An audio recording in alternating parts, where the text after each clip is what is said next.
I'm Connor Ruebusch, and if you are interested in the finer points of face punching, you've come to the right place. This is Heavy Hands.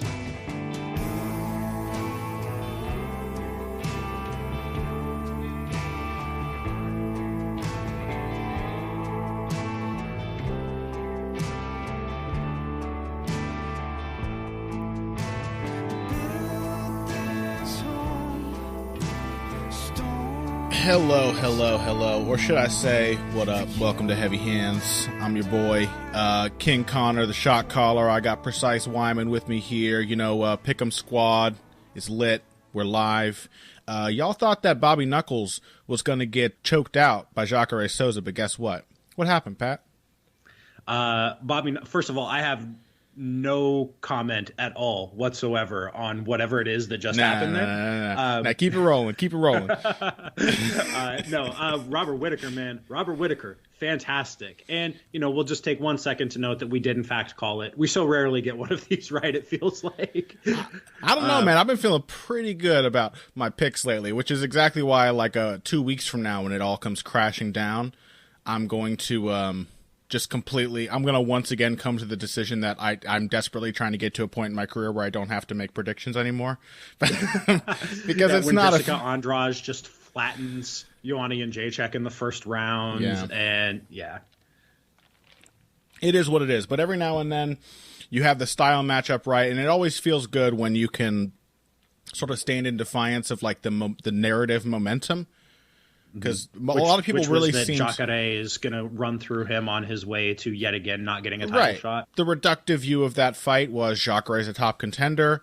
Robert Whittaker could be, but he's not yet. So, ergo, Jacare wins. But the stylistic matchup, we both thought pretty heavily favored Whittaker, and I'm happy to say that it wasn't even really a close fight. I mean, it looked like a fight that heavily favored Whittaker. So I felt good about being so confident about it. But before we talk about that, and we are definitely going to talk about that, we're going to start this week's episode with the main event of last week's card. Mighty Mouse Demetrious Johnson took on Wilson Reis, or should I say took apart Wilson Reis. We'll kick it off with that fight, and then later in the show we are going to be getting to the one you've all been waiting for. Cub Swanson versus Artem Lobov. Yes, we're going to talk about it on this show, but we're saving that for much later in the show because it is definitely you want to wait, right, for such a treat. You want to keep them waiting. You're going to keep the anticipation high. Let it marinate. Let's start off. DJ versus Reis. Quite possibly the most complete performance of Demetrious Johnson's career. Yeah, I would say so. I thought that was brilliant in every regard. I mean, it was as close to a flawless performance as we've seen in a title fight in quite some time. I mean, I'm trying to think of, against a reasonably competent challenger, what champion in the recent past has done better in terms of just utterly dismantling his opponent, his or her opponent. I guess Jędrzejczyk Kovalkiewicz, but she got stung in that fight. Yeah, you got to go back. I mean, you got to go to a GSP Koscheck type of fight, to talk about someone just effortlessly dismantling their opponent. And it was a very GSP type performance.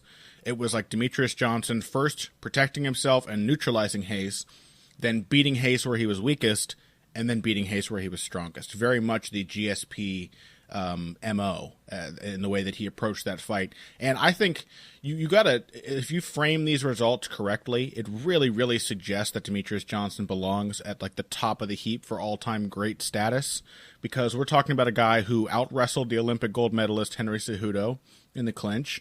We're talking about a guy who submitted the unsubmittable Wilson Reis. We're talking about a guy who knocked out the only man who has ever knocked out the knockout puncher, Joseph Benavidez. This is just Demetrious Johnson, taking people out in ways that nobody else can take them out, and usually making the guys he's fighting look several levels below him in the process. And I don't think that can be overstated. It's incredibly impressive. Reis is not a bad striker at all, and Demetrious Johnson made him look silly, utterly silly, and made him look silly in ways that we're not accustomed to Demetrious Johnson making guys look silly. Yeah. That to me was the biggest thing that stood out here, was Demetrious Johnson is not really a stick and move striker. Like, we talk about his movement and we talk about his speed, but when Demetrious Johnson traditionally has liked to strike, it's been in an aggressive sense. He has liked to push his opponents back. He's liked to put together forward-moving, stance-switching combinations. He's really relied on that. And when guys have pressured him, when guys have come after him, he has traditionally struggled a bit. He struggled a bit when Tim Elliott came after him. He struggled a bit years ago when Dominic Cruz came after him. He struggled a bit when Ian McCall came after him. Like, those have traditionally been the problems with Demetrious Johnson's game, in large part because he likes to move. He knows how fast he is, and he has liked to move back in straight lines. So, like, he will eventually circle out and get his circular movement going, but it takes him like 1 or 2 steps more than it should to do that. Yeah. We didn't see any of that here. He looked like a born and bred stick and move outfighter here. Yeah, it was pretty crazy the way that he would he would have Hayes charging at him. Hayes would throw a right hook, and DJ would slip outside of it and pivot, and then land 5 straight right hands in succession, each one accompanied by a sidestep that deepened the angle he had on Hayes, while he was using his other hand to put pressure on Hayes' shoulder or back so that he couldn't turn into him to adjust. I mean, this is a guy who does things. He's now striking with the level of control and dominance that he clinches with people. And that's a lot harder to do because when they're not being clinched, the other guy can usually move freely and adjust almost as quickly as Demetrious Johnson. And he just outpaced him with technical skill. And another thing that really impressed me was, we could talk all day about Demetrious Johnson's coachability, because when Matt Hume gave him this advice, he used it perfect. I mean, he followed it to a T, and there's not a lot of fighters who can do that as precisely and as easily as Demetrious Johnson does. But it was clear that going into this fight, they had worked on a little more boxing in close, trying to get Wilson Hayes to cover up, and then working around his defense, trying to time his defensive reactions. And I remember Matt Hume told Demetrious Johnson to touch him to get him to cover up, and then wait for the whack-a-mole to pop up before you throw another punch. He wanted him to cover up, feint him basically, make him hesitate, and then when he peeked out of his guard or started to move like he thought he was safe, that's when Demetrious Johnson could land a big shot. And you saw a lot of him sort of walking into the clinch, just both hands on Wilson Hayes' guard, and just standing in front of him waiting, because Wilson Hayes was in a defensive posture, just waiting for him to either throw or to uncover his head so he could then unleash a good shot and hurt him. And it was a punch very much like that, which led to the takedown that preceded the end of the fight. Yeah, Demetrious Johnson has always thrown a great lead right. He's thrown a great lead right against both southpaws and orthodox fighters. This was the masterpiece of the Demetrious Johnson lead right, which I think belongs in kind of the pantheon of great MMA single shots. Yeah. Like, more than it's given. It's up there with like Rampage's left hook, I think, or Liddell's overhand right, or GSP's jab. Crow Cop's head kick. Yeah, exactly. Like, DJ's lead right is a masterpiece of a shot, and the way that he mixed up the timing on it, the way that he shot it straight through Hayes' guard, I thought was brilliant, because he knew exactly how to time it to take advantage of Hayes bringing that guard away from his head or separating the guard ever so slightly, exactly what you're talking about, and then knowing exactly when his moment was and firing that straight right down the tube. Yeah. Right down the tube, as accurate a punch as we've ever seen. It was just gorgeous stuff. And then a little sidestep, and Hayes would turn to adjust, and he'd throw another right hand down the center, and then a little sidestep, and Hayes would turn to adjust, and he'd throw another right hand down the center. There were all these quick little flurries that were nonetheless extremely precise and calculated. And I was blown away by that. Demetrious Johnson dominated Wilson Hayes even more succinctly, I think, than either of us expected him to. I don't think Wilson Hayes had really any moments in that fight after the first 2 minutes of the first round. Really nothing that stands out in the memory whatsoever. No momentum shifts, no big strikes, no big takedowns. Everything was just one-way traffic after those first couple of minutes. What would you like to see most from Mighty Mouse next? Well, so I want to come back to just real quick with Demetrious Johnson, how good his footwork was. Because we've again, I think that maybe if there was a little bit of a piece where Mighty Mouse was overrated, it was the footwork. I think that there was an extent to which, especially early in his career, commentators confused his raw speed and his ability to just not be there for really fundamentally and technically sound footwork. I mean, it was never bad or anything, but I don't think he was close to the level of guys like Aldo or even, as weird as his footwork is, like Dominic Cruz in terms of his ability to do so many different things with his feet. In this fight, I think he showed that he's on that level with his footwork. Yeah, he's at the very least making visible improvements in that regard. And commentators often, I think, mistake speed and just movement for movement's sake for quality footwork. You used to get that a lot, like the early days of Michael Bisping's career. They would talk about how good his footwork is, even though it used to be pretty awful. Which I think is partially why, kind of just to turn this around a little bit, why maybe we didn't see how good Cody Garbrandt's footwork was, is because he's so fast that the technical soundness of it may have escaped us. Yeah. I mean, we also never saw him matched with somebody who could, you know what I mean? Nobody who would actually have footwork good enough to make him adjust. So we didn't get to see how good his adjustments were. True. Demetrious Johnson. That's why Hayes could never get the takedown going. Because I think everybody going into this matchup, if there was one thing that you were thinking about, it was, well, Demetrious Johnson is far from being a bulletproof defensive wrestler, and Hayes is a pretty good power takedown threat, especially when he can freeze you with punches first. So if there was a path to victory for Hayes, I think we all kind of thought it was there. And it was surprising to me that Hayes couldn't get anything going, but it was the footwork. I mean, Johnson talked about his defensive wrestling, which, yes, he had worked on, obviously. Like, from a technical perspective, it was better than it has been. But it was the footwork. Hayes could never get close to getting a clean shot at his hips because Johnson was never there. It was Aldo-esque in terms of his ability to use his feet to get his hips out of the way. Yeah, and I think, too, this fight did reinforce the idea that I got a little worried after last week's episode because, we were talking about that fight with Tim Elliott, what lessons we could take from it, and our main takeaway from the relatively close fight with Tim Elliott, and again, it is another testament to Demetrious Johnson's greatness that you basically call any fight that is remotely competitive a close fight by the standards of the kind of fights he usually has. A fight in which he drops maybe 1, maybe 2 rounds if you're being generous, and you can call that a hard fight for him when he comfortably wins a decision. But our takeaway from the Tim Elliott fight was essentially that Demetrious Johnson is most susceptible to being pressured, and that Wilson Hayes would have to pressure him to beat him. Other people were suggesting, is this the start of Demetrious Johnson's decline? Did he have trouble with Tim Elliott? And I was like, I don't think so. But I was keeping my eye out in this fight to see if something looked bad.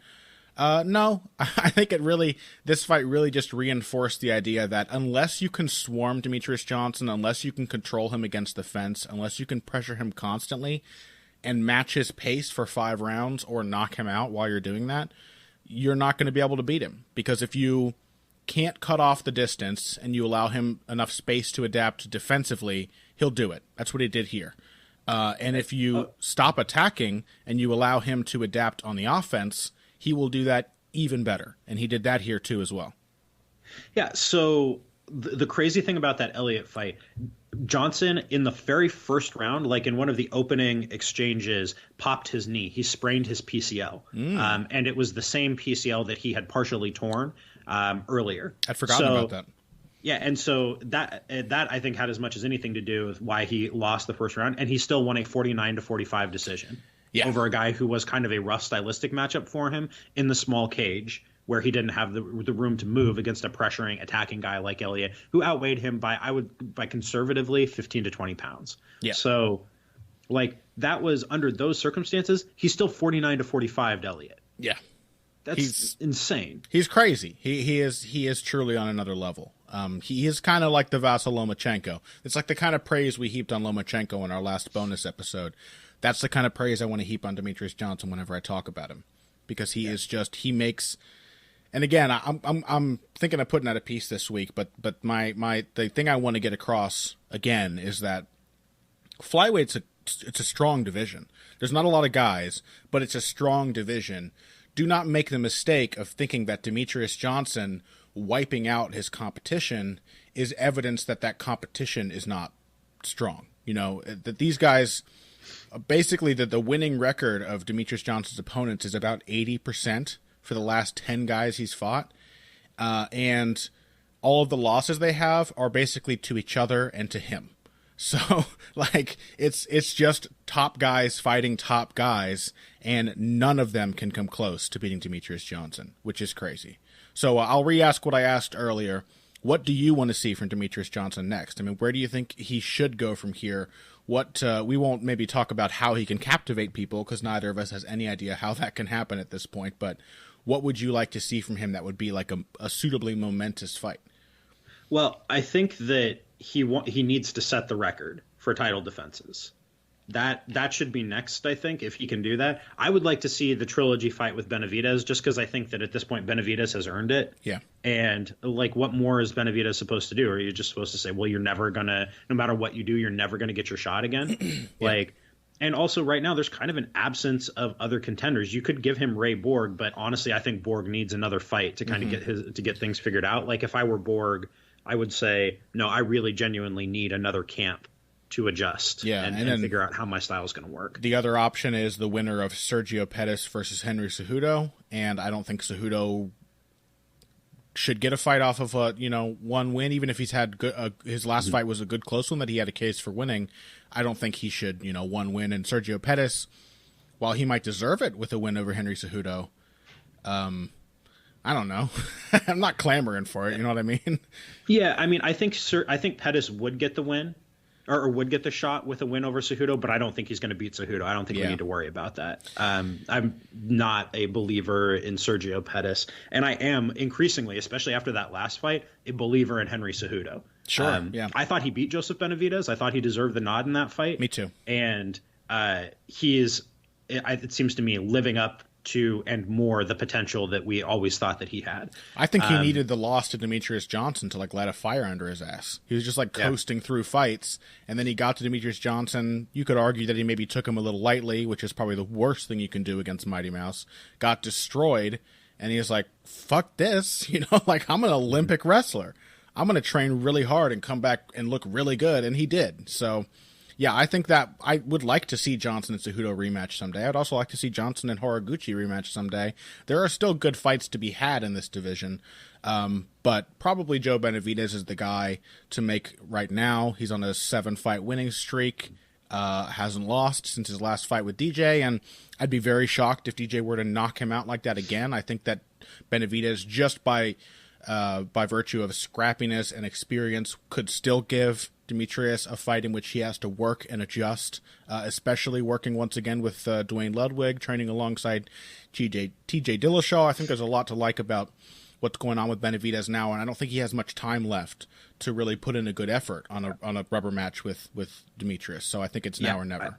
I think much more clearly than DJ, Benavidez is kind of at the end of his prime. Yeah. And he really is not going to, I really don't think he's going to be sticking around as like the second best flyweight out there for much longer. So if it's going to happen, it needs to be now. I think that's just the right fight to make. It's kind of a placeholder, but you've got like a few options in terms of up and coming guys after that. Like you've got Ray Borg. I think they should do Borg versus the winner of Moreno and Ortiz. Like I think that would be, I think that's probably going to be Moreno. So if Moreno comes out of that, I think Borg Moreno would be a fine challenger. Sergio Pettis, if he wins, fine, but I think DJ destroys him if that fight goes down. How about bantamweight though? We got super fights on the table. I don't know if the UFC will ever pay Demetrious Johnson what he's asking for and what he deserves to step up and face the bantamweight title challenger. Is there a possibility that now that he's tied Anderson Silva's record for defenses, however, that he might take a non-title fight at bantamweight? And are there any of those fights that you would like to see? I would love to see him rematch Dominic Cruz. Sure, even for a non-title fight, that works for me. Yeah, that would be fantastic. I think that would be perfectly fine. I would love to see him fight Cody Garbrandt, assuming that goes down. But I think Garbrandt, there are just too many good fights at bantamweight right now to I think waste your potential superstar champion on that. If Garbrandt could make it down to like 130, I think you could do 130-pound catch weight, and that would be really fun. Sure, I have a feeling he might be able to. I mean, he said he could make flyweight if he wanted to. So he is not a big dude. Yeah. He is he is substantially smaller than Dominic Cruz. Like I've stood next to both of them, and they're about the same height, but Cruz is way thicker, way stronger than Cody Garbrandt is. Yeah, there are a couple of those guys at bantamweight actually that you think probably could make flyweight. Like I feel like Tom Duquesnoy might be able to make flyweight without too much trouble. There are a couple guys that aren't huge for that division. Mm-hmm. But yeah. How about this? Here's my dream matchup that will never happen. Demetrious Johnson versus Frankie Edgar at 135. Oh, it'll never take place, nice. But wouldn't you watch that? I mean, I would watch that. You would watch that, right? That's a good one. Okay, that's enough for Demetrious Johnson. I wish when I say that's enough that he could have even more adoration, more money, more praise. The guy deserves it. Truly a consummate performance, maybe the most complete he's ever looked. And we also got to see Demetrious Johnson, I think, packing some surprising power on his strikes. We've seen that as a sort of trend for him for a while, but he talked about doing a little more strength and conditioning, trying to build a little muscle, and I thought he had some serious pop when he was throwing kicks and right hands in this fight. So Demetrious Johnson still has it, doesn't seem to be slowing down, and I eagerly await just watching him perform again. For me, personally, I'm invested in the man himself. Doesn't matter who he fights. I would like to see big fights, but even if I can't, I'm going to watch him perform. I don't find him to be boring. I think he finishes people. He dominates them. He shows off like the pinnacle of what MMA can be in his fights, and he continues to raise the bar for what that pinnacle is with each performance. So I can't complain about that at all. Nor I. I'm really going to try before he fights again to go up to Washington and do a big feature on him. Yeah. Like I really I'd like to talk to him a little bit more than I have. Like we interviewed him on this show, which was a pleasure, but I would really like to go up there and just kind of talk to him about the things that he enjoys doing. Like he seems to enjoy drinking the occasional beer. He enjoys video games. He likes his family. Like I would like to get to know the guy a little more and kind of put that story out there. Just because he's so good. Like, it's crazy that the best fighter on the planet is a 5'3", 125-pound man who has spent his entire career training with the same coaches, who lives more or less in the same city where he started training, who has never gone around for any of that stuff, and who is just sublime in absolutely everything that he does. That's insane. Who was a premature baby. Yeah.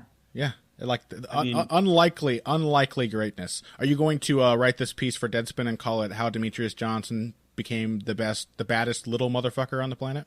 I don't know. I don't know who I'm going to write it for. Whoever will pay me the right amount to do it, I would say is most likely. Do you think Greg Howard might take issue with that?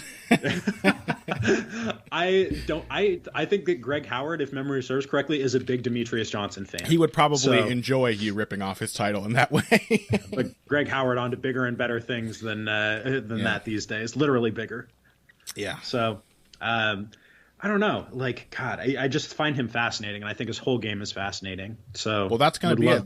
That's going to be the breakthrough star power moment. Is the Pat Wyman feature on Demetrious Johnson? So keep your eyes peeled for that, if and when it comes to light. And it does 16,000 reads. Well, we'll hope it does way more than that. The guy deserves it. You deserve it. Let's take a break, Pat. When we come back, we have several other fights from this card to talk about. I'm very excited to get to Rose Namajunas' win over Michelle Waterson, but also the aforementioned Bobby Knuckles masterclass, knocking out Jacare Souza in round 2. And we will get to as many of the other important fights from this card as we can after this. Hey everybody, thanks for listening to this week's Heavy Hands. If you like what you hear, please consider pledging to support the podcast on Patreon. Patreon is basically continuous crowdfunding. You sign up to contribute a certain amount per month to help us with production costs and the like, and in return you get rewards ranging from a mention on the Heavy Hands website to a question or topic of your choice being discussed on the show. We have a lot more in the works to reward you for your help, and we appreciate every contribution. No amount is too small. Just head over to patreon.com and find how you can help out, the only show dedicated to the finer points of face punching. Now let's get back to it. And we are back. Should I do another baller intro, Pat? No, I think one was enough. Okay, well, Rose Namajunas and Michelle Waterson had a fight. It happened. It felt like a fairly competitive fight, both to you and to me. I think I had a little more confidence in Rose before we did the show, and then kind of in researching for last week's episode, watching Michelle Waterson land her kicks, I was like, ooh, she's got pretty good pop on those. She throws some good volume. Watching her the saving grace for me was thinking that Rose Namajunas was going to be able to get this to the clinch and get Michelle Waterson to the ground. I had confidence that she would have notably superior discipline and direction in her grappling game, and that was the case. She also knocked the damn block off of Michelle Waterson with a head kick that was nothing if not reminiscent, almost identical to the head kick landed by Holly Holm on Ronda Rousey, with a beautiful little push to set it up, a nice adjustment because Namajunas, as she said in her post-fight interview, she knew she was out of range for the right hand she wanted, so she went for the right kick instead. A beautiful shot. What are your thoughts overall on how the fight played out? Did it go as you expected, or was it, as it was for me, surprisingly one-sided? It was a more emphatic version of what I thought was going to happen. Like, I was not that confident in my Namajunas pick beforehand, but I thought on balance that her size, her kind of like graceful, effortless athleticism, and basically her skill as a clinch takedown artist, and then basically that she had better fundamentals on the ground. That was the biggest thing for me that I saw was like you pointed to this in our breakdown last week, and I think you were exactly right about this, is that Waterson is kind of the quintessential blue belt grappler, is the way that you put it. Yeah. Which there's a lot more room for, frankly, in MMA than there is, I think, in straight up BJJ. Yeah, like MMA is a sport basically. MMA is a sport that really rewards aggression in grappling exchanges, especially in scrambles, and Waterson is really, really good at that. But when you're facing somebody who is every bit the scrambler that you are, and Namajunas is every bit the scrambler that Waterson is, if not better, then it's going to come down to who is better in extended sequences, who has better fundamentals, and that has always been Rose Namajunas. She is an incredibly fundamentally sound grappler, in addition to the kind of flash and other crazy shit that she can pull off, and that really showed. Like when she got on top, she was. The fight was not that competitive at that point. I was surprised by how easily she handled Waterson in the striking department.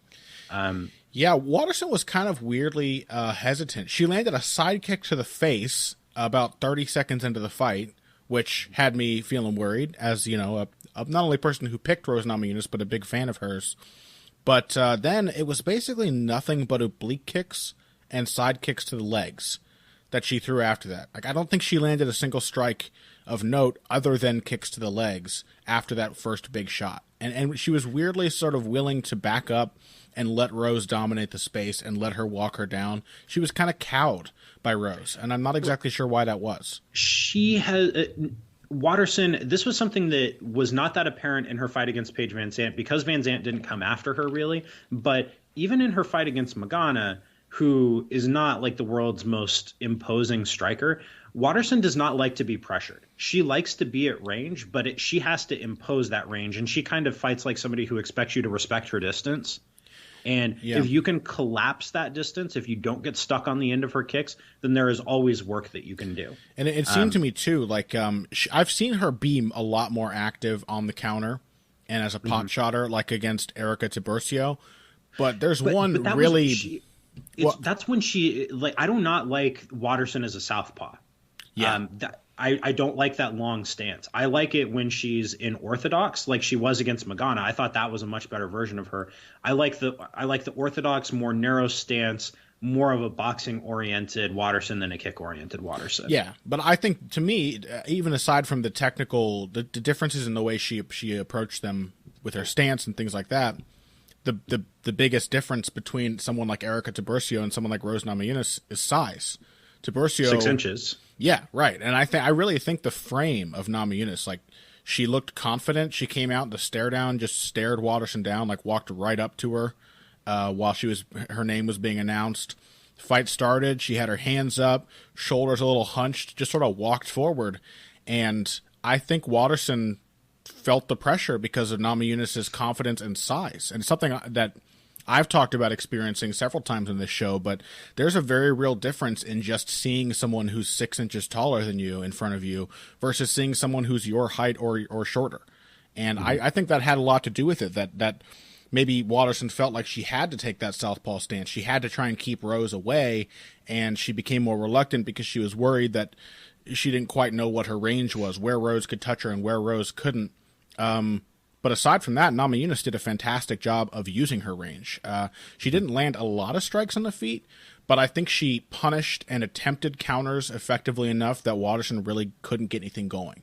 That Rose was always looking for like a counter right. She followed up with combinations, and the head kick was like, it was a work of beauty. She got Waterson to step in. That side stance that Waterson tried to retreat with, it's dangerous, and we haven't yet seen it countered a lot in MMA because, you know, like the distance management, adjusting your combinations and your strikes for changing distance is not something most MMA fighters are very good at yet, but it was a very well done response by Rose, and not only reminiscent of home Rousey, but it also reminded me of Rockhold Bisping too. The way that Waterson retreated out of position and Namajunas was poised enough and balanced enough to follow up and hit her when her feet weren't properly set. Yeah. I mean, I thought it was just an excellent performance from Namajunas, and I think it showcased some of the limitations of what Waterson can do. Mm-hmm. I think she is a really, really fun fighter, and I think she belongs in fun matchups, and I think it was always kind of a weird pipe dream to make her a top contender. Yeah. If that makes any sense at all. Like, I think she can be a star, but I think we're kind of in a phase, and the UFC obviously wants her to be a star, and WME IMG, with whom she signed, wants her to be a star, but I think they need to kind of separate being a star from contention, because I don't think she's going to contend. Like, she's not, in kind of a weird way, she's not strong enough. You can be exceptionally explosive without being exceptionally strong. Waterson is exceptionally explosive, but basically anytime she's ever tied up with it, even Erika Tiburcio, who's 4 inches shorter than her, was able to muscle her around in stretches. Yeah. You know? Like, and Erika Tiburcio could fight at 95 pounds if she wanted to. Yeah, she's tiny. And yeah, Waterson's an action fighter. You know, she's an action fighter. That I want to mention really quickly what you just said about Waterson being represented by WME. I didn't know that. One of our patrons pointed that out, I think, last week after last week's episode, maybe in our private Slack chat. But they were like, do you guys think it's a huge conflict of interest that the people who now own the UFC are representing as a client, you know, their agency is representing Michelle Waterson as a client? I think it is kind of a problem, right? Yeah. Well, as far as we know, she's only the second fighter to be repped by WME IMG, the other being Ronda Rousey. Yeah. So maybe they have a type. Yeah, but but that's a conflict of interest, right? That should be in direct contravention of the Ali Act if and when it gets applied to MMA.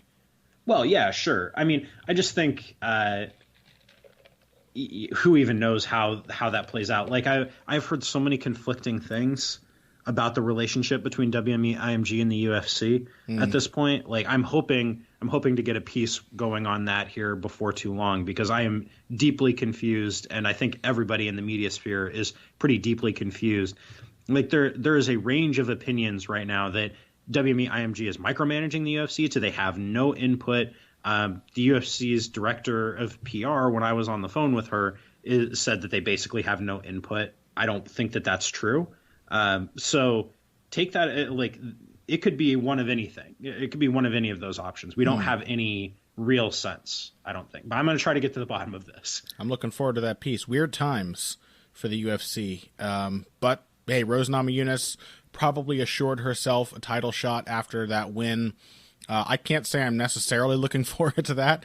Not that I don't want to see the best fighters in the division fight, but again, big fan of Rose Namajunas. I would like to see her get a little more time to cement her status as a contender. She's still very young, still quite inexperienced, despite the fact that she's only faced really good fighters.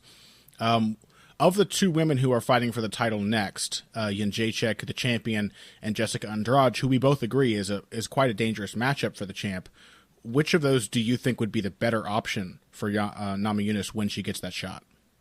I think they both present their own challenges to her. I think Jędrzejczyk's activity would be a real problem for Namajunas. I think Namajunas likes a bit of a slower pace. But I think that Andrade's pressure would be a huge issue for her. So, because I still don't think Namajunas is totally comfortable sticking and moving. which No. she would have to do against Andrade. I mean, so, she's not as good at it as Angela Hill, and Angela Hill couldn't do it effectively enough to stop Andrade. So exactly. how Yeah, is I Rose think the gonna pace handle is the big issue with both of them. Like, it's just kind of too much information for Namajunas to process comfortably. it? Yeah, because Andrade is a true swarmer. Like, she might be patient between bursts, but when she attacks, it is like 10 punches at once. You know what I mean? Yeah. In quick succession. So Yeah, I think they're both. I think she would have a better chance of beating Jędrzejczyk than Andrade, actually, unless she landed like a single big punch on Andrade, which is a possibility. Andrade doesn't have an awesome chin, and she's there to be hit. But I actually would give Namajunas a better chance against Jędrzejczyk simply because of the disparity in, I would say, overall grappling skill. You don't think she'd have a better chance against Andrade on the ground than Jędrzejczyk? Andrade has been submitted pretty easily by a few of her past opponents. But is a much better wrestler than she was then, has a really low center of gravity, really hard to get under her hips in the clinch. And is still developing. She's also very young.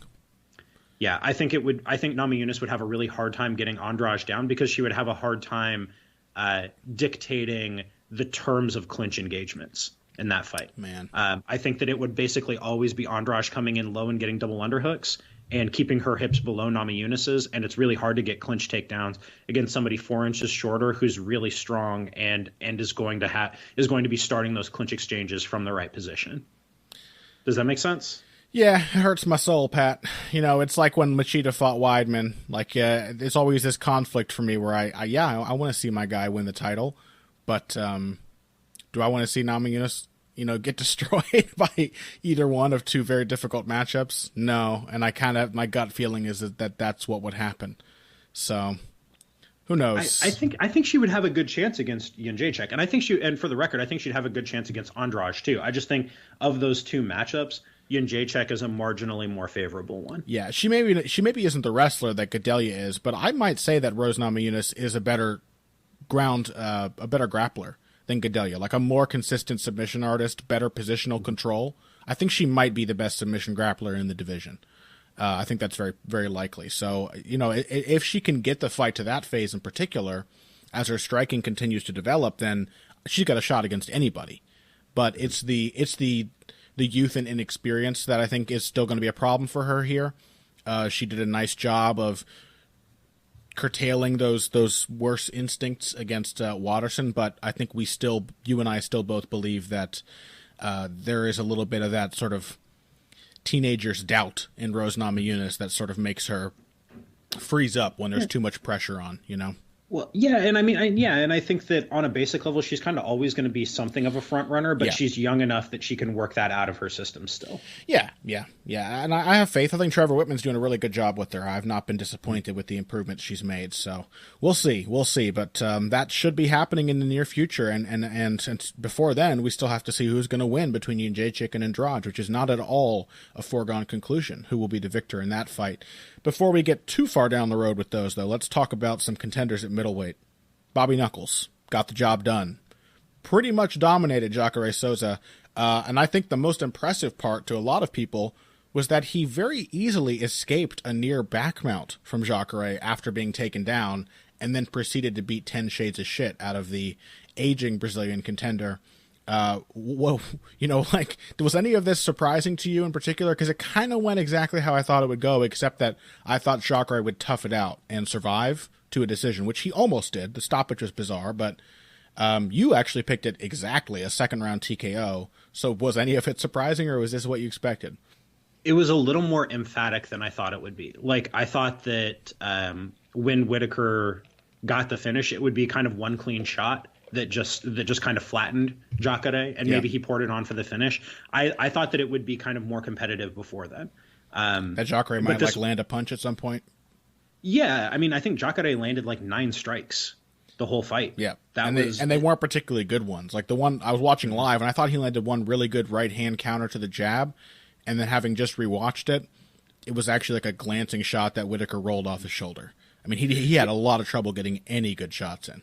Yeah, you cannot. I think it's becoming increasingly clear to me that you cannot fight Robert Whittaker in open space in this division. Yeah, he's too fast. His footwork is too good. He's kind of a weird defensive fighter in that he is I think he is basically untouchable with punches at long range. Like since the Stephen Thompson fight, when he got lit up by Stephen Thompson, and what I thought was, and what still seems to me like Thompson's coming out party and one of his best wins. Yeah. Like since then, Whittaker has been basically untouchable at distance with punches. Like you can land kicks to his legs, you can land kicks to his body, you can land punches to his body, but it is damn near impossible to land a clean head strike at distance. If you get him against the fence, if you take away his space and his angles and his movement, then yeah, you can make your hay there. But getting into a range striking battle with him, if you allow him to get into a range striking battle, he is much more likely to punish you and to work at a much quicker pace than you're able to work with him. And when he took away Jacare's pressure, which is basically what I thought would happen, because Jacare, not a swarmer, Jacare is a very calm, very collected pressure fighter who really works in bursts. And if you can limit the number of bursts against the fence that he gets access to, the fight is yours to lose. It's just it's a numbers game. It's a math thing. Yeah. You know, like Brunson on that front was as a guy who wants to swarm you, was a much tougher stylistic kind of threat than Jacare was. So that was kind of my read of the fight. Mm-hmm. I think it was the right read. But also, you know, if we're kind of looking at the context of this division, that answered a lot of questions for me as far as Whittaker's ceiling here. Like I'm way less worried about a matchup with one of the monsters like Rockhold than I was before, given the way that he was able to deal with Jacare against the fence, the way that he was able to deal with the scrambles, all of that. Like this answered basically every question that I have about Robert Whittaker. I think he can be the champion and hold the belt. How can you watch this fight and not immediately think like this guy could be champion without too much trouble? You know, like just summarily took a top contender apart. And a lot of people, this happens every single time that an upset happens. We're now like dozens of people on the internet, which I'm starting to think is just the worst invention mankind has ever come up with. But a lot of people on the internet would be like, oh, Jacare looked like shit. And you know what? He was bad at this and he was bad at this. And he's always been bad at this. People just downgrade someone who loses. Jacare will probably still have a run in him. I think he's starting to show his age a little bit, but it's not like the middleweight division is full of guys Jacare can't beat. You give him a comeback fight against somebody in the top 10 who isn't one of the top 3 contenders, he'll beat him. You know, he's still a very good fighter. Jacare hasn't been... I think the best version of Jacare was the guy who beat Mousasi in 2014. Yeah. I thought that was the kind of the final peak form of Jacare. And then I think he was maybe a little bit a touch slower when he fought Kamotsi the second time. I thought you could definitely see kind of a step down when he fought Romero. Then the 2 fights after that, he beat Belfort and Boch. I thought, you know, he's kind of adjusted to his declining physical gifts, but like there's nothing wrong with him as a fighter. No, he's very well put together. Wrong. His game works. He's slowing down a little bit. Maybe you could maybe say he's a little chinnier, but he was always a guy who could get hit with a flash knockdown. And if anything, like his experience has allowed him to tough out those kind of spots a lot better than he would have earlier in his career. Because Romero and Whittaker both put him on Queer Street with big shots, and against Romero, that happened in the first round, and he very nearly won that fight. And against Whittaker, he was doing all he could to survive. He certainly did not go away easily. Yeah, this was not a shot fighter by any stretch of the imagination. This wasn't even a guy who's fallen off a cliff or even had a serious downturn. I thought that this was Jacare looking like Jacare doing Jacare things against somebody who was better equipped than anybody in the division to deal with Jacare doing Jacare things. Like when Rockhold beat Jacare back in 2011, in large part Rockhold beat him with size and strength.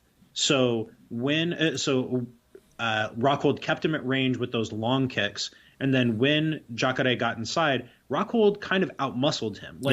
There was not to take anything away from Rockhold's technical skills, but it was very much like it was clear Jacare was grappling with a bigger and stronger guy. Jacare would get in deep on a double leg, hands clasped, and just could not get Rockhold's hips out from under him. Exactly. Yeah. This was not that. This was a much more stylistic kind of matchup where it was all technical skill from Whittaker up against the cage. Like, yes, he has strong hips, but but those scrambles, like as much as those were about Whittaker's athleticism, they were also about very clear technical skill and technical skill that he's been showing for quite some time now. Yeah, so I want to talk a little bit more about Whittaker's game before we move on. I think this is maybe one of the most interesting fights on the card, so I don't mind dedicating time to it. But there's a sort of, you mentioned Whittaker's defense at range. I think a big part of it is not necessarily that Whittaker has a huge range of defensive options that he goes to. I think, it helps a lot for Whittaker, who is a very quick guy, who was quick enough to compete with strikes at welterweight. I think it really helps that he's now in the middleweight division. I think he's retained most of his speed while adding muscle, and I think it was especially apparent against a guy like Jacare, but these middleweights just cannot compete with him for hand speed. They're like, nobody can surprise him with punches. You know what I mean? He sees it coming. He's used to operating at a faster pace than that. And I think the other thing, too, is that there are a lot of layers to Whittaker's defense. He is one of the few fighters, and we will hopefully see a lot more of this as the sport continues to evolve, but he's one of the few fighters, especially in the middleweight division, who will actively play with distance with the angle of his upper body. He did a lot of that in this fight, where he would be leaning forward and sort of shooting his jab weirdly, kind of weirdly, like lunging in and shifting with his jab, very like old school, like Jack Dempsey type of jolt punches and stuff, jumping into his shots, but would lean his head forward into the pocket while his feet were relatively far away. And so whenever Jacare at that range thought he might be able to lead with a strike, Whittaker had like 3 feet of space into which to move his head by just pulling his head back. And he basically got away from every right hand Jacare threw by just pulling back behind his left shoulder, and his head was suddenly in the hole behind him rather than forward. And he constantly plays this game of making you think you have the distance to hit him when in fact he has an easy amount of space into which to retreat. Mm-hmm. Yeah, and when you combine that with his footwork, his head is just very rarely where you think it's going to be. Like now I think he's actually maybe more than the average fighter susceptible to low kicks and to body work as well, because there you can attack the space, right? You don't have to attack a line. You can attack the space that his leg might be in a little while, or the space his body might be in a little while. So like Rafael Natal had a ton of success in just kicking Whittaker's legs over and over again. But if you're not a volume fighter, if you're kind of a 1 or 2 shots at a time guy like Jacare, that is an exceptionally difficult matchup for you. That's also an exceptionally difficult matchup for, look at the other guys at the top of the middleweight division. Like most of them are 1 shot or 2 shots at a time guys. Like Romero is 1 shot at a time. Luke Rockhold is basically 1 shot at a time. Gegard Mousasi even is 1 or 2 shots at a time. Like he is not a big combination puncher. The only one who is Michael Bisping, but Bisping isn't powerful enough or fast enough, I think, to really trouble Whittaker. Like if we're looking at the top of this division, I think he can and would be just about anybody out there. Rockhold's still tough. The size, the scrambling ability, the clinch work, like that's tough. But I think I might take Whittaker over everybody else at this point. Yeah, I think I might be with you. I mean, it was really a breakout performance, and it went pretty much the way that we not just expected, but hoped that, like, it showed us everything that we needed to see to have faith in Whittaker going forward. And that layered defense, the straight punches, the sort of unassumingly effective footwork. I'll tell you what he is. I'll tell you what Robert Whittaker is. He is supercharged Nate Diaz. Like, susceptible to leg kicks, knows how to transition between different types of defense to protect himself when you attack, got a good jab. If Nate Diaz was an athlete, he would be Robert Whittaker. Like, that's basically what it is. Now, if only he can get that ground game, he would literally be unbeatable. But Robert Whittaker had his coming out party against Jacare Souza and looked like a beast. That may be it for this card, although, honestly, Pat, I'm going to ask you here on the air, do you want to just talk about a couple other fights from this card in the next segment before we get to Swanson Lobov? You have no idea how much more I would rather talk about the fights on this card than the ones on the next card. It's it's not even like Swanson Lobov's not even on that like GSP Bisping level. Like it's not even shitty enough to really want to talk about, to make you want to talk about it. It's just bad. But okay, so but real quick, kind of on that note, it's not that it's bad. It's going to be a perfectly fine way to spend an evening to watch some violence. Oh yeah, it's just that there's no broader meaning to any of it, and at least for me at this point, I've watched thousands of fights. And I've built up anticipation for thousands of fights. And what I've learned in that time is, at least for me, and this isn't going to be true of everybody, it's hard for me to get excited about fights where I know there's very little broader meaning or context to them. Like I will watch Swanson Lobov. I'm sure I'll be entertained by it, and then I'll probably never think about it again. Yeah, I think this will in fact be a very entertaining card. But it will be utterly meaningless fun. It's an irrelevant card. That there are basically no fights on here with any sort of divisional relevance aside from Dustin Ortiz, Brandon Moreno. That's about the only fight in which a contender of sorts could be decided. Everything else is just like, let's throw some fun action fighters at each other, which is fine. But when it's good matchmaking, it's the best use of a kind of card like this where you don't have relevant divisional pieces to play with. That's exactly what you should be doing. And it's the perfect card to put under a main event like Swanson Lobov, which is like the masterpiece of meaningless matchmaking, where they're just like capitalizing on the borrowed fame that Artem Lobov enjoys and the action fight potential of an exciting veteran like Cub Swanson. I'm sure it'll be fun to watch, but like for our show, it's really hard to think of a lot of things to say about a card like this. Whereas Johnson versus Hayes, this UFC on Fox event, was just full of relevant, well-matched fights. So we're going to spend a little more time after this break. We're going to get to, I think, we're going to touch on Tom Duquesnoy's UFC debut. And I would also like to talk about Aljamain Sterling's, another, I think, sort of breakout performance for him against Augusto Mendez. And then we will move on to Swanson Lobov before the end of the episode. We'll see you after this break. Financial support is fantastic, but there are other, even easier ways to support Heavy Hands. Perhaps the best is by spreading the word. We know our fan base. You're all cool, popular people with serious social media presences. You're tastemakers and trendsetters. Okay, there are one or two of you that don't fit that description. You know who you are, but no matter what, you can always help us out by telling folks about the show. And you can also give us a positive rating and review on iTunes and Stitcher, things like that. We rely on word of mouth and positive feedback to grow and improve, so thank you very much for your time and your help. Now, back to the show. And we are back. Let us talk about the Fire Kid, Tom Duquesnoy.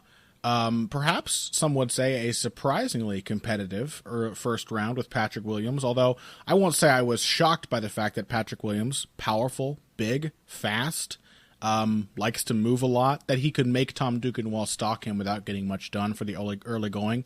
He did, however, clip Duquesnoy and knock him down, and I think a lot of people will rightly look to that, Pat, as evidence that Duquesnoy may run into the same kind of problem that Tomas Almeida has, that he's going to be hittable in the early going in all of his fights, and that may, in fact, be a hurdle that'll be difficult for him to overcome on his way to true title contention. What do you think about that? Yeah, I think that sounds right. I think we got to see both the good and the bad of Tom Duquesnoy here. I mean, the good being just an overwhelming onslaught in the clinch. Like, he is one of the most devastating clinch fighters already in MMA. Yeah. Like, already. Just at this sublimely age, savage clinch elbows. Like some of the best of his career for a guy whose career for the last couple years has just been defined by elbow savagery.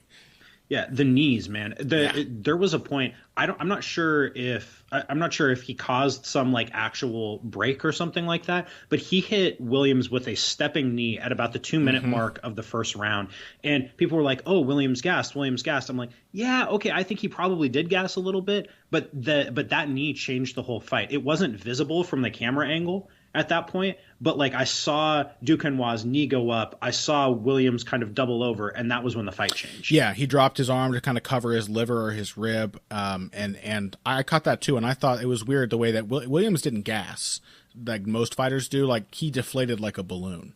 The energy. That's exactly it. That's the distinction. It's an important distinction to make. The energy went out of him almost in an instant. Like, he was fine, and then he was dead tired and could barely keep his hands up. And I think Yeah, Williams mentioned, I believe, in his post-fight interview or maybe at the presser that some old injury, the one he'd been trying to overcome for all this time, had been aggravated. So if he had a rib injury or a pulled muscle or something like that in his torso, I can easily imagine Duquesnoy's ridiculously evil knees making that worse or making that an issue when he thought he'd had been recovered coming into the fight. Yeah, exactly. I mean, so things to worry about there. Duquesnoy being hittable is I think the biggest one. There's no reason to worry about his process or will he be able to do this against the upper echelons of the division. I think he absolutely will be. He is an offensive powerhouse, but the problem is going to be defense and not just being hittable in the early going. I think because of the way that he likes to fight, he's always going to be at risk, which is also true of a guy like Almeida, like you mentioned, Connor. I will say this. With young fighters, especially guys who start fighting when they're 18, 19, defense takes a long time to come. And we saw this with Robert Whittaker too. We were just talking about this.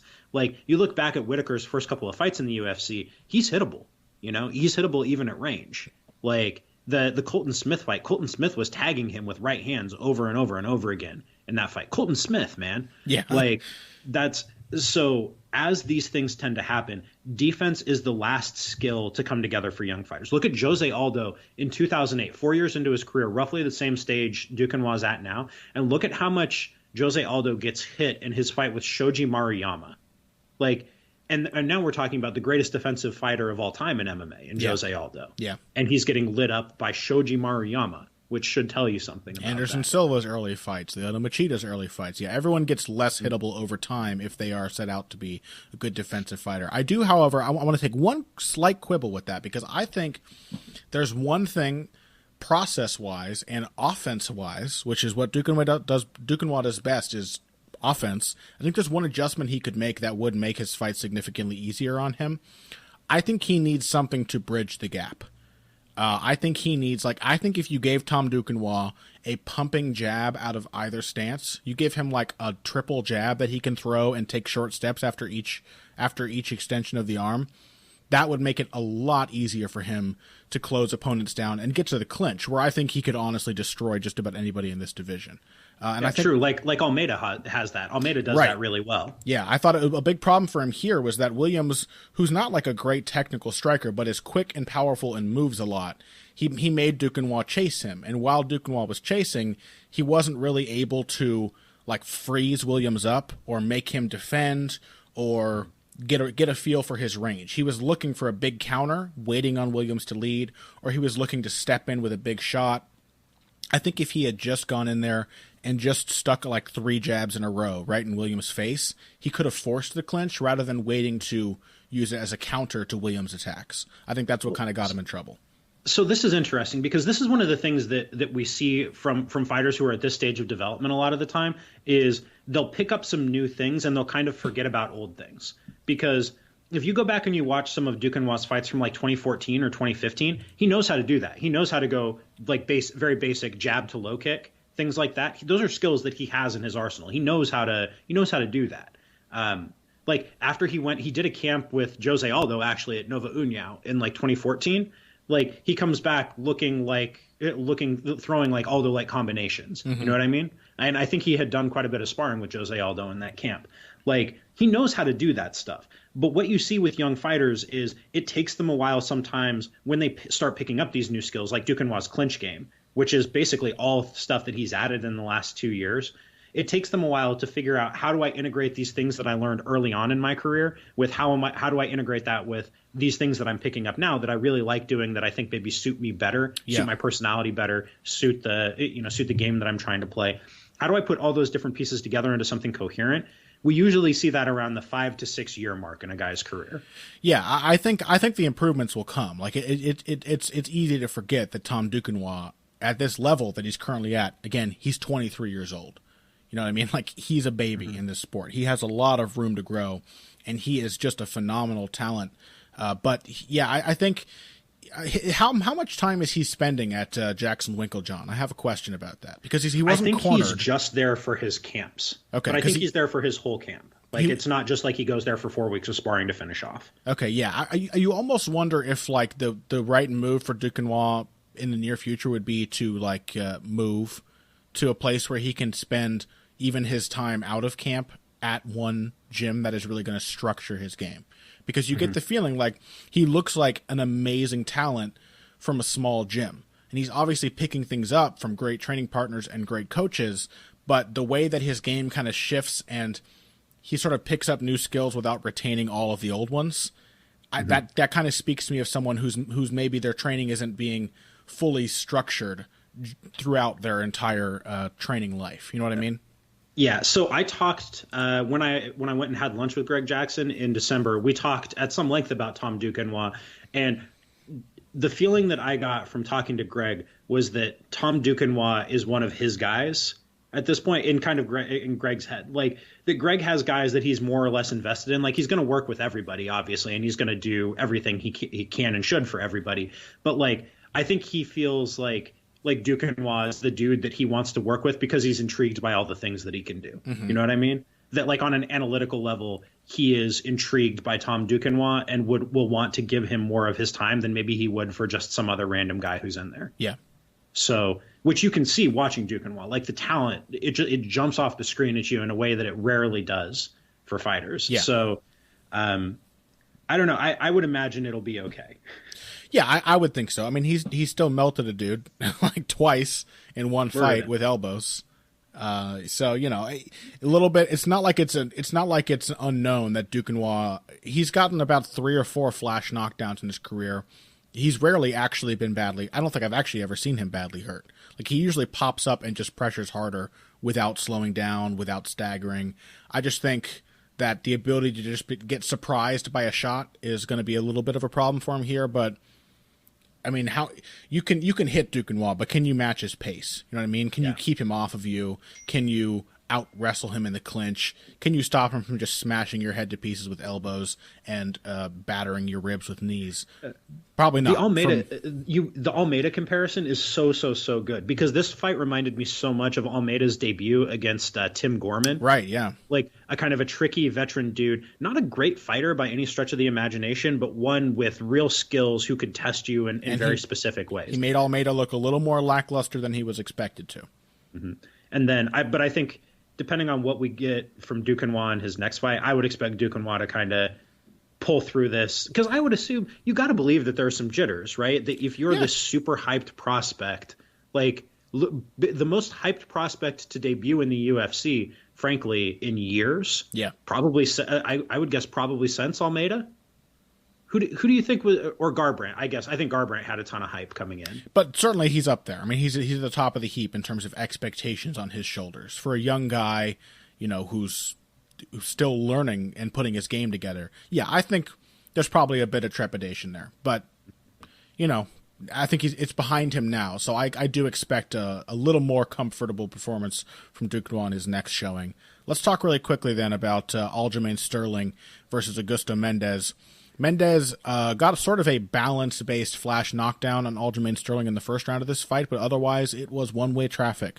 Aljamain Sterling boxed Augusto Mendes to defeat, and that made me feel so good to see that, to see Aljamain Sterling landing counterpunches, to see him setting up body shots and landing headshots off of them, to see him flirting with distance and staying more or less on the edge of range rather than relying on a kicking game at very long range. It was something we have not seen. We saw glimmers, I think, of that against Rafael Assunção, but the new game of Aljamain Sterling came together here. And while it wasn't like a really flashy, dominant performance from him, I think a lot of people underestimated what a difficult matchup Augusto Mendes could have been for Aljamain Sterling, and it did not, at the very least, look like a difficult matchup as it played out live.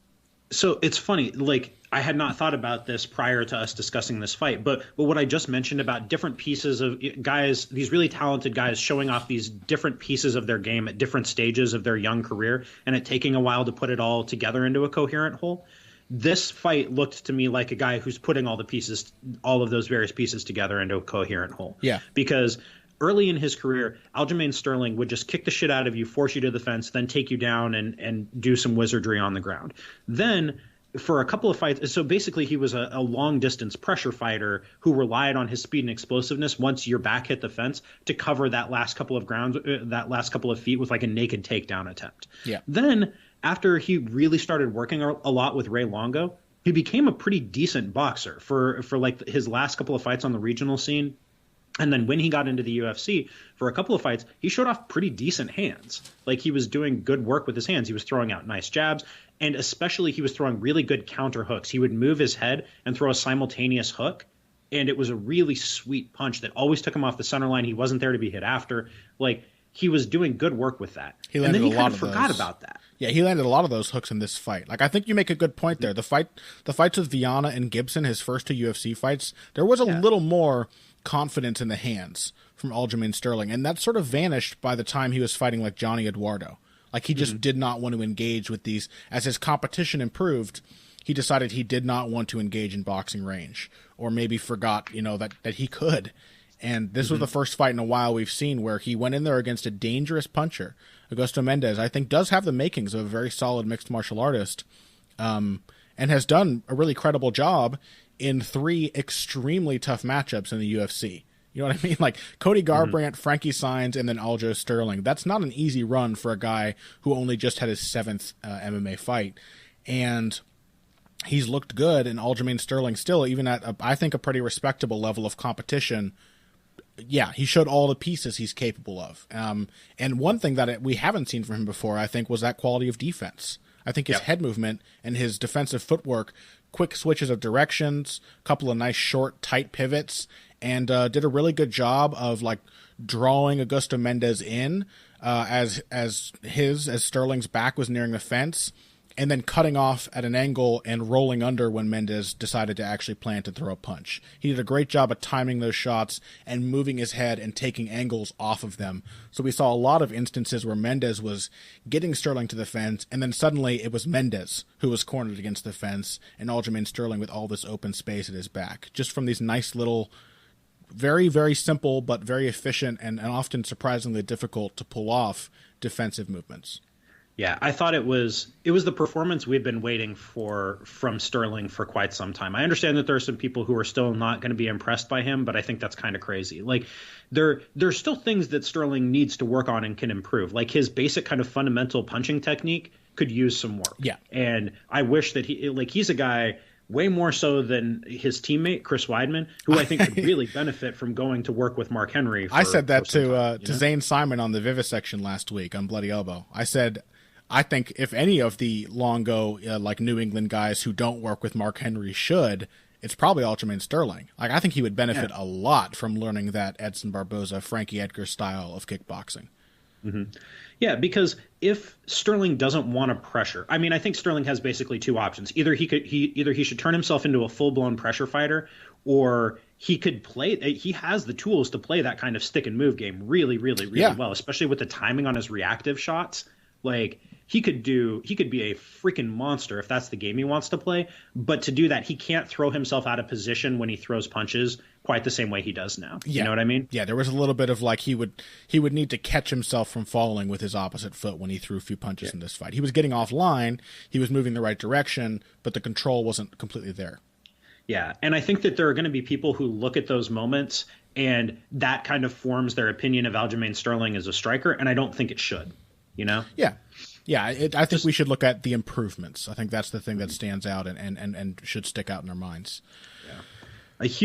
I've always been a big fan of Aljamain Sterling. I like him as a fighter. I like him as a person too. Mm-hmm. So it's nice to see him kind of make these improvements. Cub Swanson Lobov. We can't avoid it anymore, Connor. How to begin? It's a main event. And I think that's the issue. That's the issue more than anything that we have with it. Like I think I would be very happy if there was like a card with a relevant main event and Swanson Lobov was like the main card opener. I'd be fine with that because Cub Swanson's at that stage in his career where you give him fun fights, you let him get some relatively easy wins, and see if he's maybe got a run left in him. Artem Lobov is a guy who's got some surprising successes in the UFC, but whose level I think is more or less understood, and who is just in fun fights. So but it's like nowhere even like Cub Swanson isn't really that close to contention.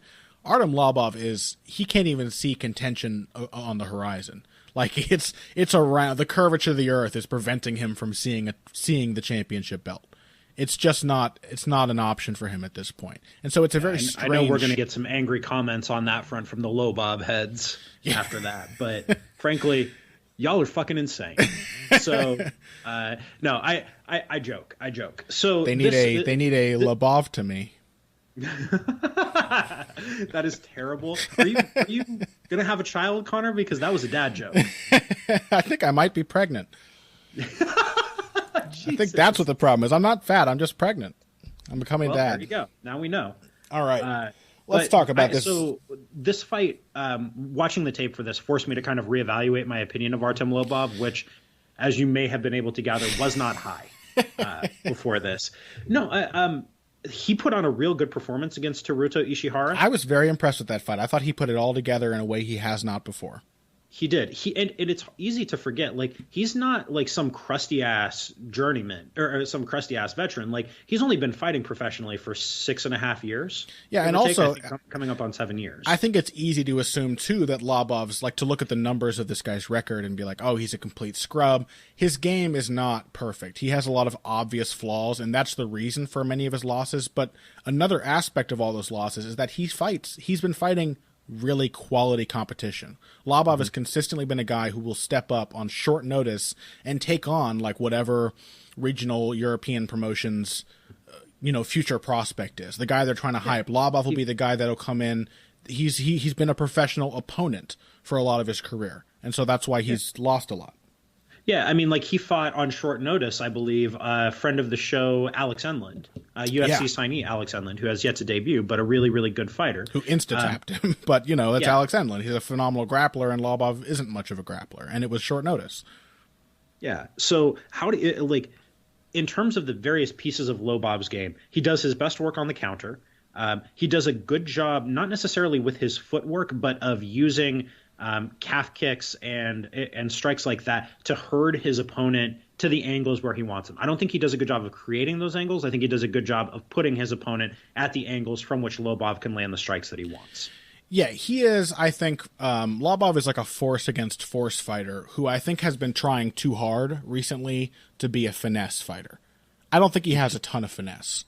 And I think we've seen in more recent fights, like the fight with Alex White, for example, that's Lobov like really trying his best to emulate Conor McGregor, to really be like this tricky, wide stance fighter who feints you, and then pulls back and counters you with a backstepping shot.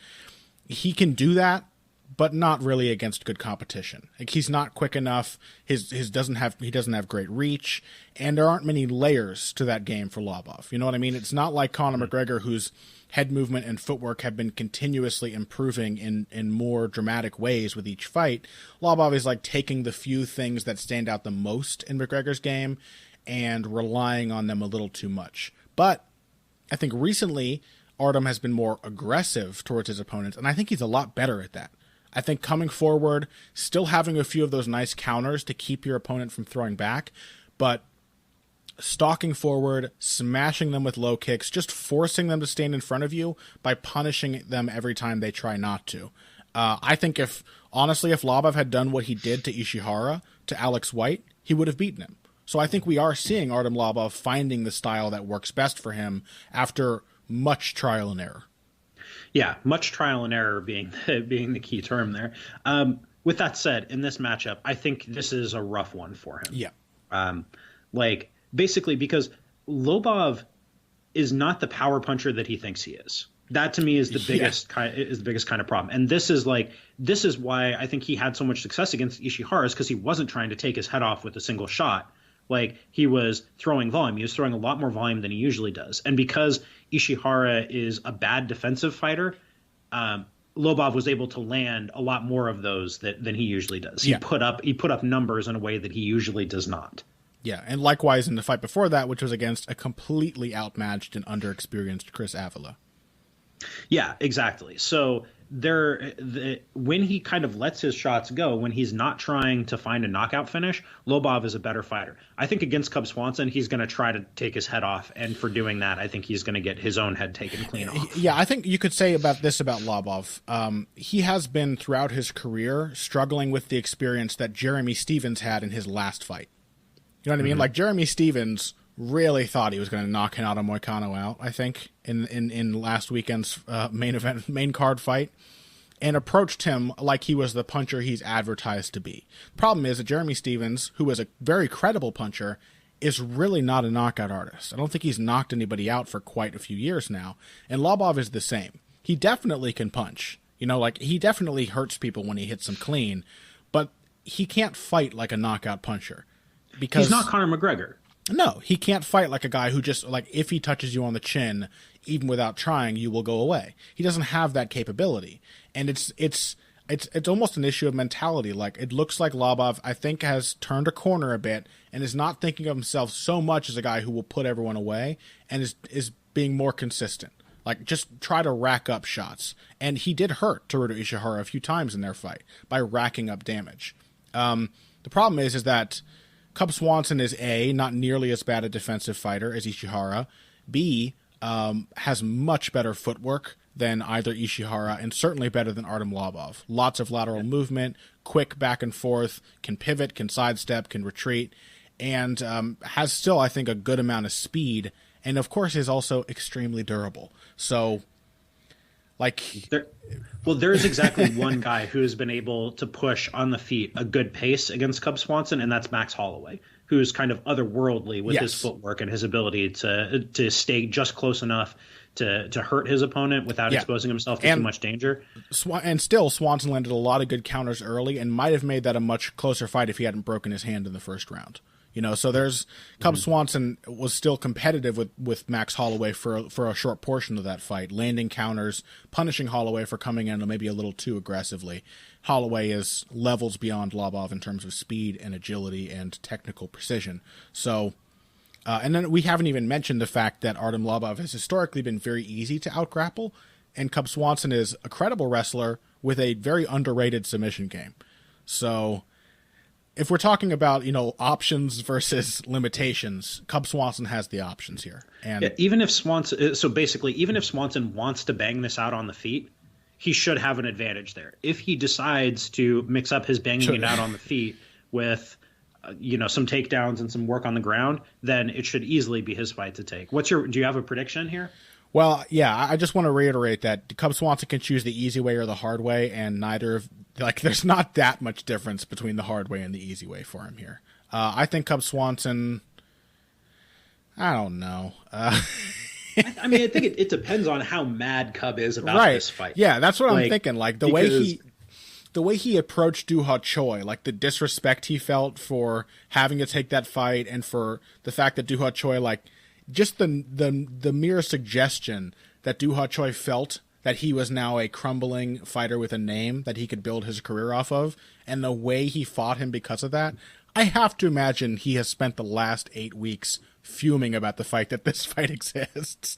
So I think he might bang it out with Lobov. But I think he can knock Artem Lobov out. Has Lobov ever been knocked out?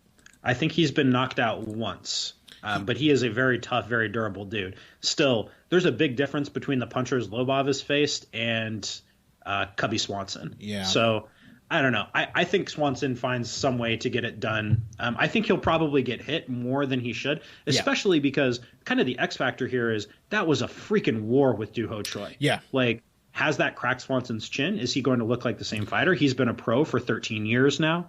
Like, is he going to fall off? Yeah, it's not like Cub Swanson is, like, compared to Lobov, like, he's on an otherworldly level of defensive acumen. You know what I mean? He's always been sort of an inconsistently skilled fighter who sometimes is kind of wild and brawling and hittable, and sometimes is really smooth and technical, and hasn't ever really managed to make both of those, to combine both of those into a really consistent style. So I agree. I think Lobov will land some shots on Swanson.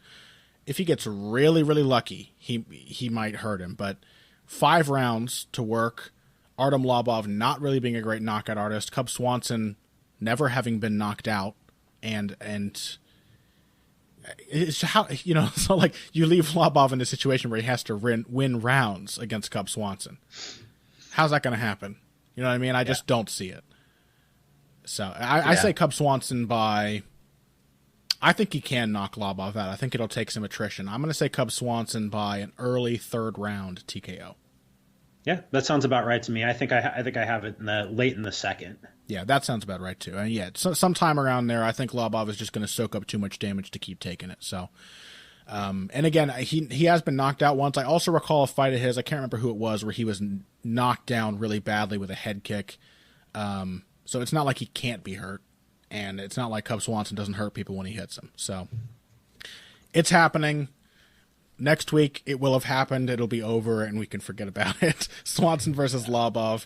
Let's remember more fondly Johnson versus Hayes and the card which preceded it. That was a fantastic Fox card. I think, unfortunately, didn't get great numbers, which is a shame because I do think it ended up being one of the best Fox cards we've seen in terms of quality action fights and serious divisional relevance up and down the entire lineup.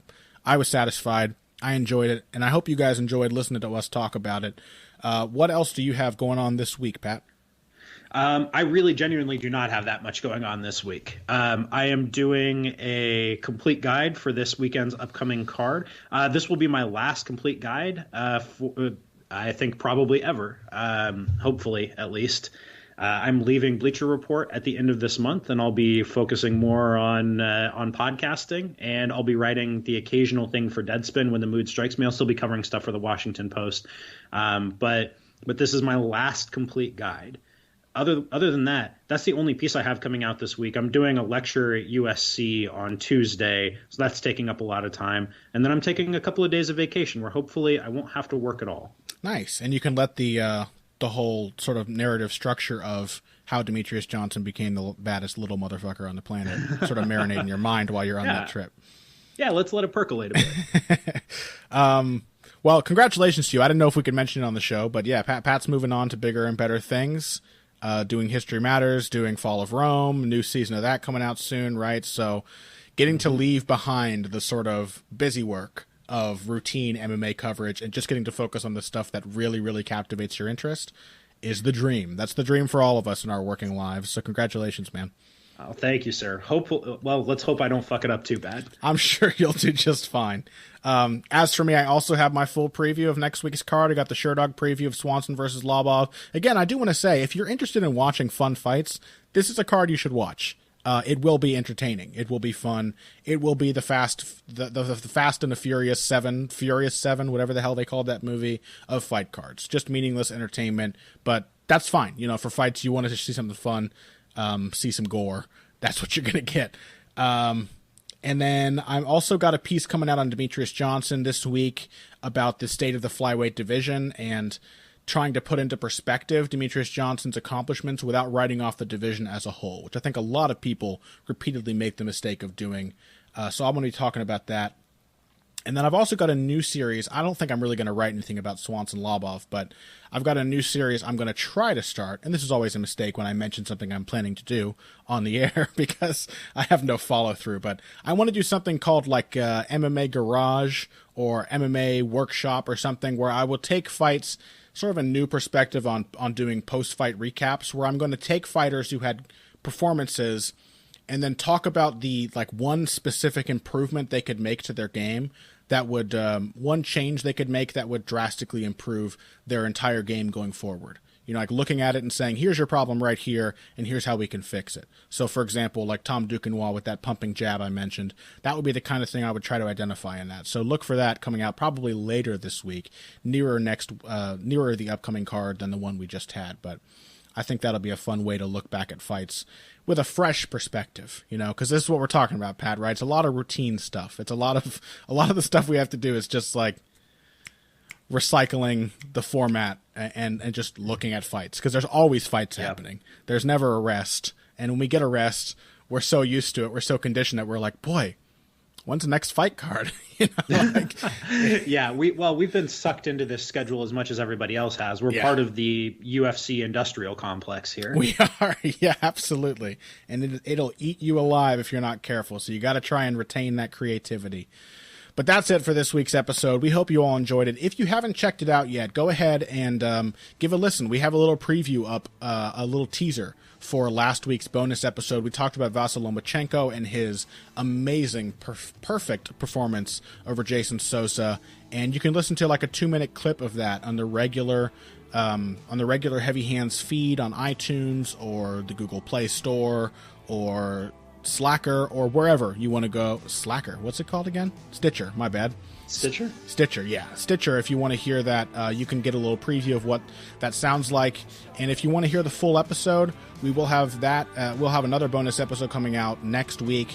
But you just got to go to Patreon, $3 a month. You get basically 33% more Heavy Hands every month. Or is my math right on that? 4 episodes a month, 2 additional ones. That's 50% more Heavy Hands every month. So there you go. 2 bonus episodes every month for just $3. I call that a bargain. Something about the price of a cup of coffee. Whatever. That does it for this episode. Thank you guys for tuning in. If you came here today for the finer points of face punching, you came to the right place. This has been Heavy Hands.